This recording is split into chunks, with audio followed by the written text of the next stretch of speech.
Whoa, it's the Illusion reporting from somewhere on Spaceship Earth.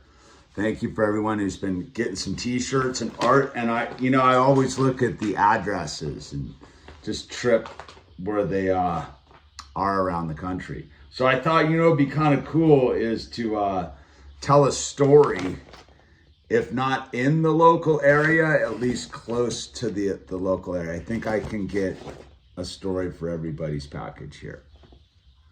So first, Eric out in Athens, GA.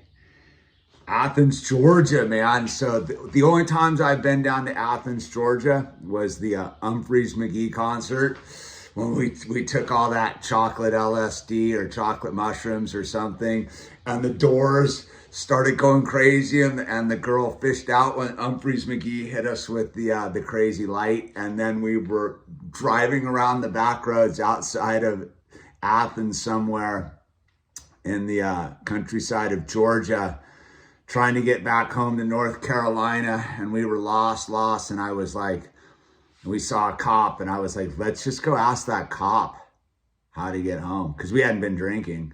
And my friends were like, that's crazy. I go, dude, we're lost, dude. And the cop told us how to get to the interstate. Athens, Georgia, I always have a fond memory of that one, dude. All right, and then we got Dylan down in Oceanside, California. Oceanside, California, the last time I was in Oceanside, I was taking I had to go with this kid named Deuce. I had to go get his stuff with him down at Ocean Beach, where he had like an apartment. And on the way back, I was like, let me pull in on Oceanside and check the surf. And it was super funky and chunky. And I paddled out, I got one wave, but I got a full left barrel, dude, and shot out of it. And I'll always be stoked for that weird barrel on an empty beach on sort of a funky, storm surgy kind of day in Oceanside, California, dude. And Pacific Grove, I think Pacific Grove there is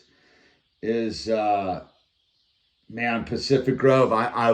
It's not up there by the Bay Area. It's down in the, I believe it's down in Monterey there. And if it is Monterey, it's by Pebble Beach there. And I do have a Pebble Beach story. So I was, my buddy John was a big golfer guy. And somehow we went down to the big Pebble Beach golf thing, and we were renegades back then, but we went down and it was raining, and somehow we were in my little white pickup truck in the back of the golf stuff somewhere at Pebble Beach, and there were all these golfers in their golf stuff, and there was a giant puddle of water. And you know what we had to do? We floored it and just caused a tidal wave over all these golf dudes and their golf gear and their golf stud. And we peeled out and we went home, and we soaked those dudes at Pebble Beach. And then we got Stefan in Manasquan, New Jersey. And I'm pretty sure Manasquan, New Jersey is where that inlet is, where there's a pretty decent surf spot. And I was going through there out in Jersey, and I saw waves like pumping out there, wherever it was, dude. But I was totally unfamiliar with the area. And I wanted to surf, but I couldn't figure out how to park. And it was a super nightmare. And the whole beach thing in Jersey is totally screwball. It's not user friendly, dude. If you're just some random dude from the sticks of Pennsylvania at the time, because I was living up in the Poconos. And I remember the surf was pumping and big and doing its thing by the inlet there. And I couldn't find a parking spot, and I got super flustered and crazy with it. And so I went somewhere else, dude, and I didn't score. I didn't get the magic barrel on that story. So yeah, I never got to surf Manasquan Inlet there in Jersey, but Stefan, dude, go get one for me if you surf, dude. And then looks like Carooster up there in Lincoln City. Lincoln City, I have a number of stories from Lincoln City. But I went down there. I remember I was working for the Toshiba Corporation's delivering copy machines, and we had the copy machine company had like a big, I don't know, conference down in Lincoln City, and we all got to go there and have a hotel room and the whole thing. You know, it's like one of those corporate vacation type of things where you had to attend some seminars and stuff, but you pretty much got to do your own thing. And I remember I was there, and the ocean was going crazy, and I paddled out. Somehow these are all surfing stories, and I paddled out into the ocean, into the crazy Lincoln City maelstrom of gnarliness.